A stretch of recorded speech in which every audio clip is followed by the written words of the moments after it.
Diddy has dropped his $50 million defamation lawsuit against accuser Courtney Burgess and lawyer Ariel Mitchell, claiming they lied about the existence of sex tapes involving minors. Allegedly, he now plans to sue everyone who has spoken out against him, including all his alleged victims. Diddy Combs files a $50 million defamation lawsuit against an accuser over alleged celeb sex tapes. According to court documents obtained by E! News, the suit alleges that during a September 27th appearance on News Nation, the accuser claimed they possessed videos of Mr. Combs involved in the sexual assault of celebrities and minors. In addition to the accuser, Combs is suing their attorney, Ariel Mitchell, and Nexstar Media Group, which is the parent company of News Nation, for propagating the claims. Referring to the allegedly incriminating videos the accuser claimed to have in their possession, the lawsuit, filed in the Southern District of New York January 22nd, alleges that all parties involved participated in a willful scheme to fabricate and broadcast outrageous lies concerning Mr. Combs, and then to leverage those falsehoods to gain social media fame, enrich themselves, and strip Mr. Combs of his reputation, livelihood, and right to a fair trial.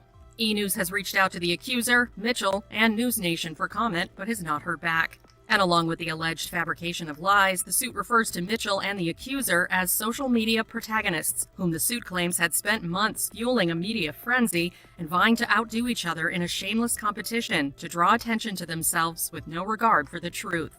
The lawsuit also lays out the profound reputational and economic injury and prejudice that the accuser's alleged misinformation has caused Combs, who is currently in Brooklyn Metropolitan Detention Center awaiting a May 5th trial for sex trafficking, racketeering, and transportation to engage in prostitution charges. Combs has pleaded not guilty to all charges. As for where the accuser allegedly got the tapes, the suit states that the accuser claimed they received the videos directly from Combs' late ex, Kim Porter, who died from lobar pneumonia in 2018. But Combs refutes these claims as, according to the lawsuit, the accuser has never met Mr. Combs and has never had any relationship with anyone in Mr. Combs' family. In addition to the lawsuit, Combs' attorney Erica Wolf tells E! News in a January 23rd statement, "These defendants have willfully fabricated and disseminated outrageous lies with reckless disregard for the truth. Their falsehoods have poisoned public perception and contaminated the jury pool.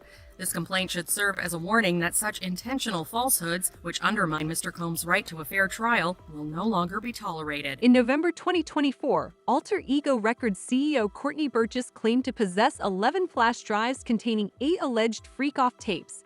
He stated that Kim Porter had entrusted him with these tapes and an electronic copy of her memoir for safekeeping. The footage allegedly showed seeing Diddy Combs engaged in sexual activity with minors and 2 A-list celebrities. According to reports, Burgess handed the tapes to the FBI after being subpoenaed to testify before a grand jury. And those statements include descriptions of what the witness says he saw on those tapes. So I asked him about that, and he answered what he could, given the limitations imposed on him after testifying before the grand jury. Out of those 8 videos, 8 celebrities, 6 men and 2 women, how many of those 8 celebrities were close to being underage or potentially underage? 2 males. 2 males. And of those 8 celebrities, how many of them were intoxicated or under the influence of drugs?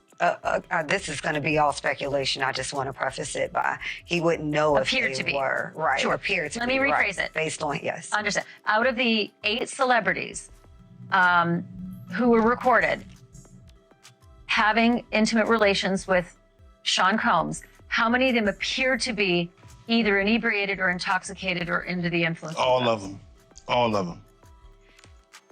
Out of those 8, how many appear to be potentially victimized? How many might have been victimizing? I think all, to be honest, all. Were victims They or victims. were perpetrating? Victims. They were all 8 were victimized, Yeah, meaning victim. this was happening to them and they were inebriated. Right. Not knowing, I guess, how much proof it was in it, what they was doing. The records. You made a lot of allegations, right? Are you expected to eventually turn those things over, or? Well, that's what we're going to head over to do now. So we have a hearing now to determine what we're going to do in terms of what documents we'll have to turn over and what documents we do not. So why were you in court tonight? Just to give testimony to the grand jury. He was subpoenaed by the court, so as we all know, if you don't answer a subpoena, the marshals will come to your house as they came to his house and they will bring you here. So that's why we're here today. I know you can't mention celebrities per se. You did mention some in the interview. So just to clarify, you can back that up with actual factual footage. We have, it's things that we have, but we got to go to the other courthouse. So I don't know if that's any more questions, but we kind of got another hearing to go. Are you nervous or do you feel cool? Nah, I ain't never nervous. Only thing that's fair to me is God. I know you did mention what was on the flash drive before. Would you be able to kind of go over that now, or is that something that you can't discuss? No, we're trying to go to discuss that now. What we will be able to talk to in terms of what was available and what was on those flash drives. Okay. But it was the book. So it is Kim Porter's book, but not necessarily some of the stuff with the celebs that were mentioned besides. It's hers. Nobody touched it. Oh, so it is her official book. Yes. And no one touched it. Nobody altered it. Nothing. So it's not the copy that the gentleman said that he was selling before. No. No. It's two different copies. That one was edited, and we have. Scene Diddy Combs' legal team, led by attorneys Mark Agnifilo and Tiny Julos, has filed for a gag order against Courtney Burgess and other potential victims. In a letter to Judge Arun Subin, they requested the court prohibit witnesses and their attorneys from disclosing information about Diddy. Following the gag order, Burgess was recalled to testify. Apparently, the grand jury felt the same way that I felt, because we've learned that Courtney Burgess has been summoned back to testify again next week. So it's a good time to bring in Ariel Mitchell, Courtney Burgess's attorney. You saw her sitting beside Courtney on the air. Hey, it's good to see you again, Ariel. Boy, this is becoming a frequent visit that you and I are having. So talk to me a little bit about Diddy's team's reaction, because man, did they ever... They went to town in those legal filings, and I could see, like, you and me talking throughout the filings. They didn't like it. They were pretty pissed off, to say the least, very upset. And I would assume you'd be upset when you know the truth is coming out and the truth is continuing to come out, and somebody like Mr. Burgess is delivering that truth. Mr. Burgess actually told me that he believed that the purpose of that gag order letter that was written by Mark Agnifilo on November 3rd was because Diddy knew that it was Courtney who was bringing this information and said, well, he finally got me where he wants me. So we truly believe that not only Mark Agnifilo, but also Sean Combs is very much so aware that the things that Courtney has talked about and said he witnessed, and the things that were on the flash drives, including the book, as well as the other videos, were definitely of real events and things that had happened. And that is the last thing that Mr. Combs would like out about him, is these factual allegations of things that he has done and that he knows he's done. I should make note that the book is purported to be Kim Porter's manuscript turned into a book that apparently is on these flash drives. So big question, your client, Courtney Burgess, has been asked to come back on November 12th before the grand jury again. I know he told us it was not a good experience the first time. He felt like they were making him into a criminal. He said he just wanted to help the victims. Why does he have to go back?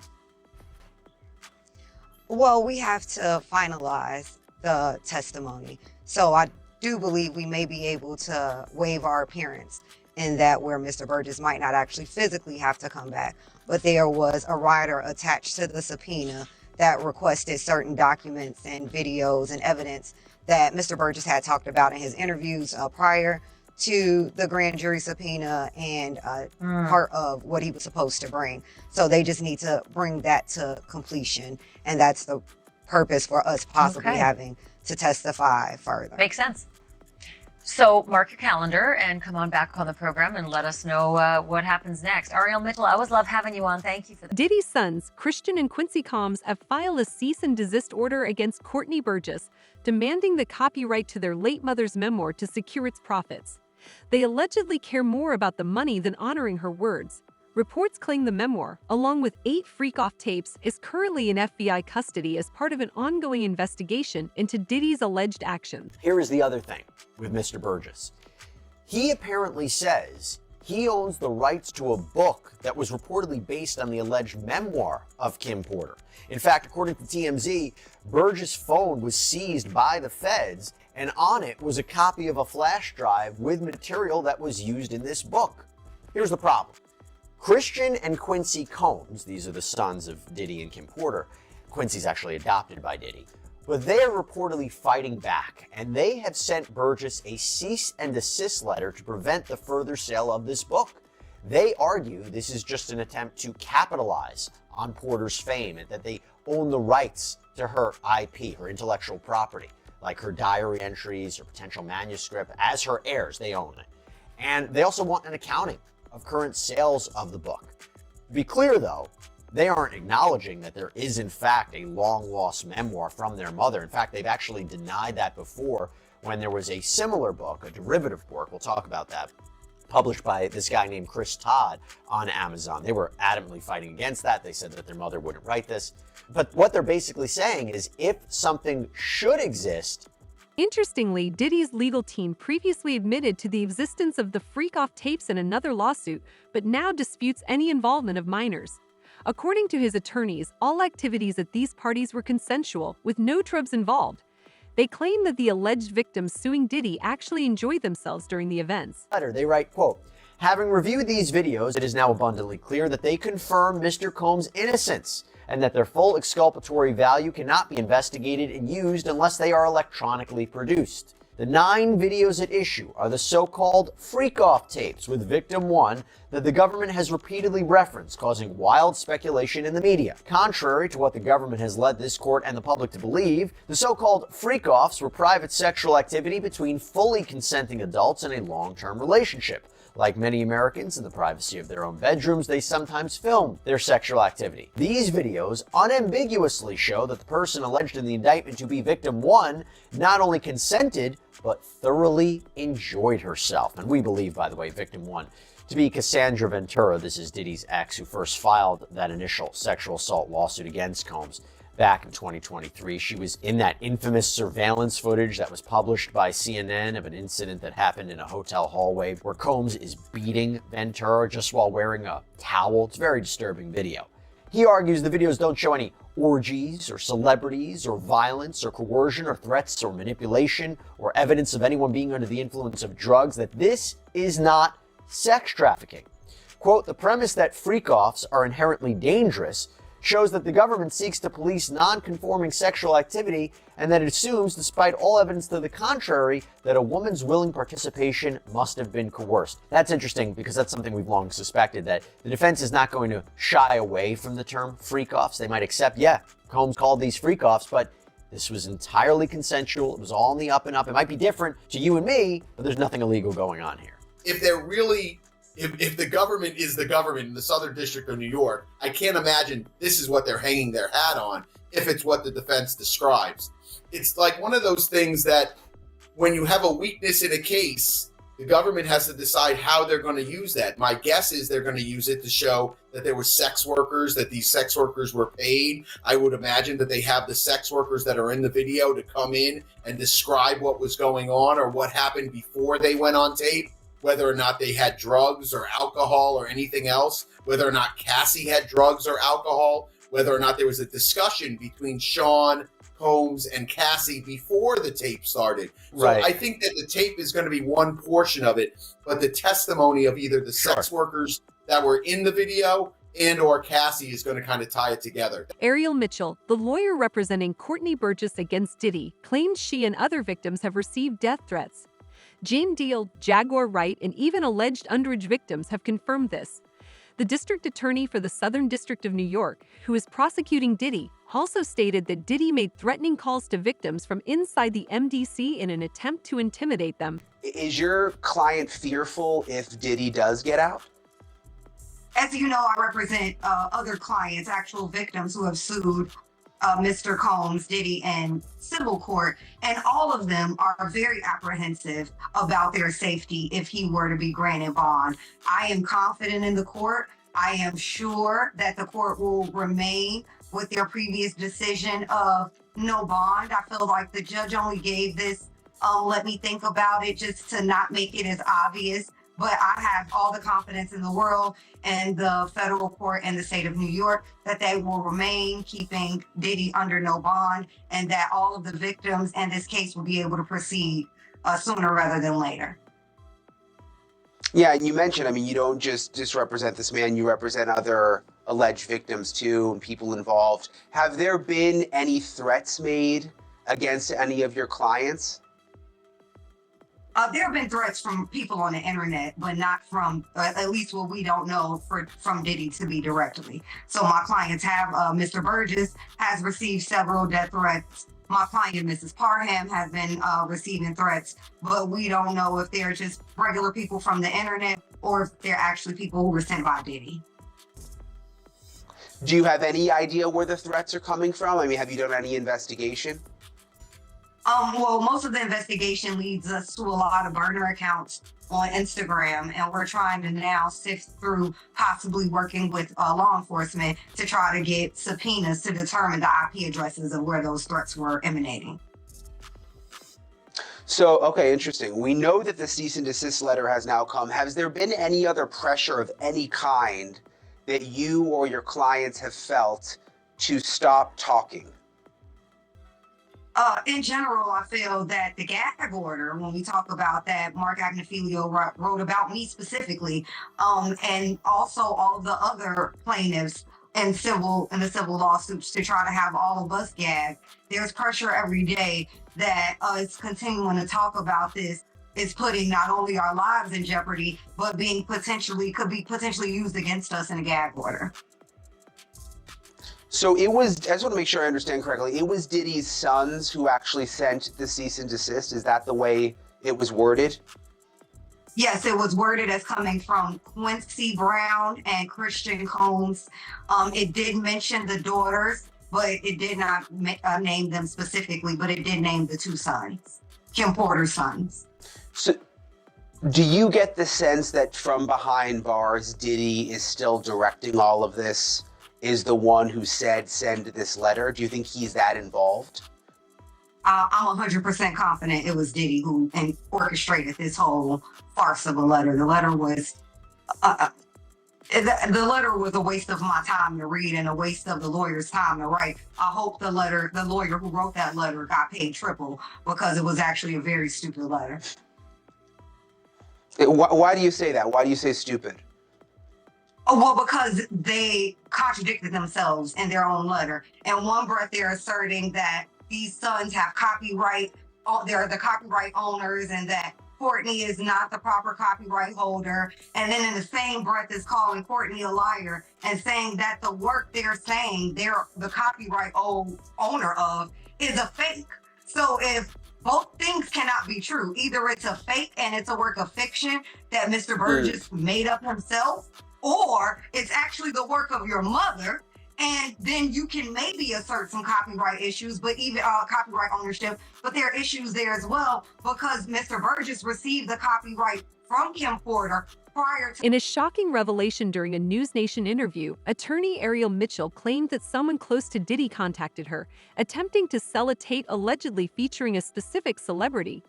She stated this is just one of many tapes now being sold on the market. Mitchell also appeared in a recent documentary about Diddy, where she claimed to have personally seen still images from his alleged sex tape. So was just recently contacted by someone who wanted me to essentially represent them in the sale of one of the Diddy tapes. So, which I declined that because... Wait a minute, say that again. Say that again, back up. You're saying that there's tapes and they're being shopped? Yes, there have been people already shopping. We've heard about the tapes, but yes. The shopping thing is... Yes, there already have been tapes leaking around Hollywood, being shopped around to individuals in Hollywood. But one particular person contacted me to shop a particular video they were in possession of, and to contact the person who was in the video to see if they were interested in purchasing the video before it became a public knowledge. I've heard this before, so like a catch and kill. Catch and kill, correct. Wow. Can you, and I guess you can't reveal the person who is on No, the I can't explain who the person was, but High profile? Mr. Combs was in the tape, and this other person is, I would venture to say, more high profile than Mr. Combs. Really? Really? And you've seen it? I've seen stills of the video. Okay. So you can verify that it exists, that it's real, that the other person in the video is very visible. It's no question if it's that person in the video. And I can tell the video was pornographic in nature. Oh my. All right. So we know that he videotaped a lot of activities at his home, Diddy. And it sounds like there was probably a lot of hidden cameras as well. Is that what is being talked about? Yes. This was actually in his Atlanta home, at a home he had in Atlanta at one point. And it does seem that the person isn't like looking into the video. So it's, to me, doesn't seem like that person knows they're being videotaped. It doesn't seem like they're active participant in the videotaping, like they're being surreptitiously recorded it. All right. I wanted to ask you about the police report we talked about, but when your client came out, obviously the neighbor knew. Did she talk to her family? Did she talk to her friends? Did she have another lawyer? Let's go back to your client. So at the time, she, as most rape victims are, they feel a lot of shame. Absolutely. And they don't want to vocalize what happened to them because then it makes it real. So they kind of internalize it and get over it. And due to the high profile nature that it was Mr. Combs who did this, she was afraid for her life. She was concerned that if she was to come forward and say something, that no one would believe her, because we're talking about 2018 when Mr. Combs was still pretty much at the height of his career, still very much so an icon and influential figure. So she's just a young girl from Northern California who's gonna believe that he had done something to her like this. So she didn't tell anybody. She did not hire an attorney. All she did was make the police report in the hopes that maybe the police would try to investigate and come up with anything. But she said she kind of felt from the police that they were disregarding what she was saying, even without saying Mr. Combs' name. So she didn't feel any confidence that revealing his name would have done anything. Sure.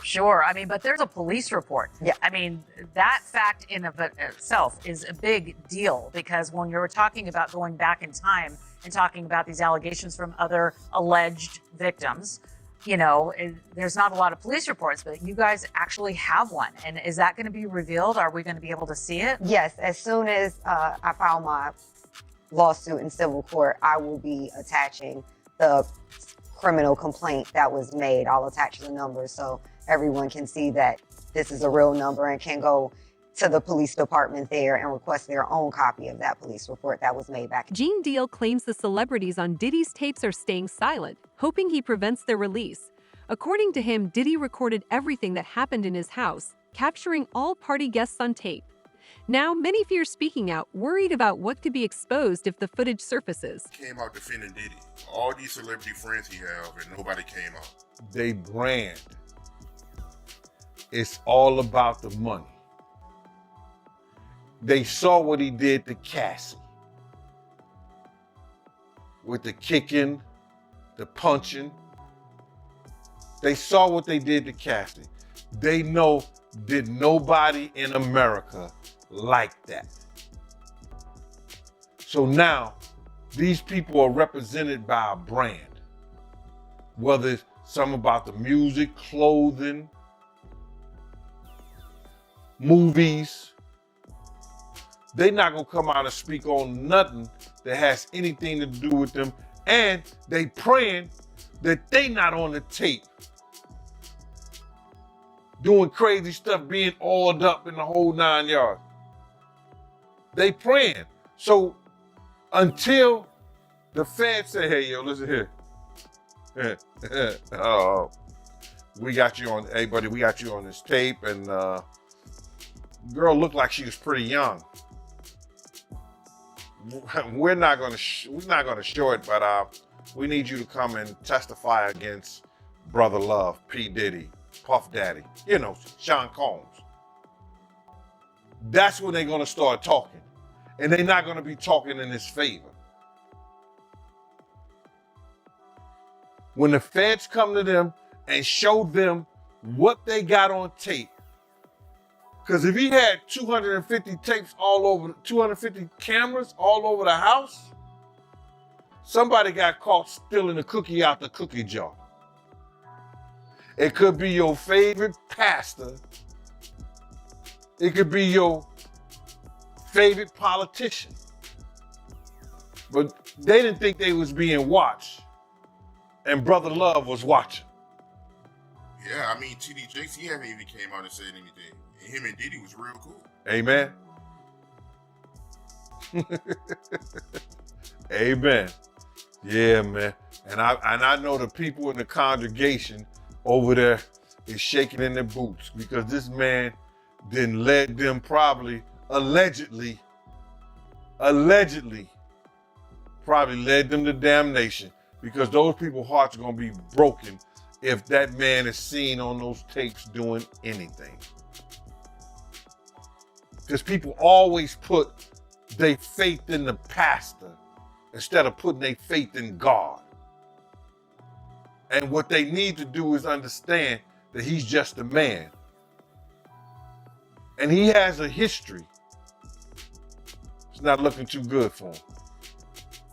So you feel like celebs are worried that they might be on tape? Oh, they know. That's why they ain't speaking up or saying nothing. Yeah, I was at a Diddy party, but I know I ain't do nothing. When you don't know somebody's taping you, when you don't know that somebody is videoing you in some kind of form or fashion, you got that alcohol, you got the drugs in you, they're a little loose, bruh. They let down all their inhibitions. The music is pumping. He said it himself. He got it so hot in there that you got to take your clothes off. He said that himself, bruh. Is Diddy simply trying to silence his accusers, or is there more to this story? With high-profile names, secret tapes, and ongoing lawsuits, this scandal is far from over. As new details emerge, we'll be here to break it all down. Let me know your thoughts in the comments, and don't forget to subscribe to Celeb Journey.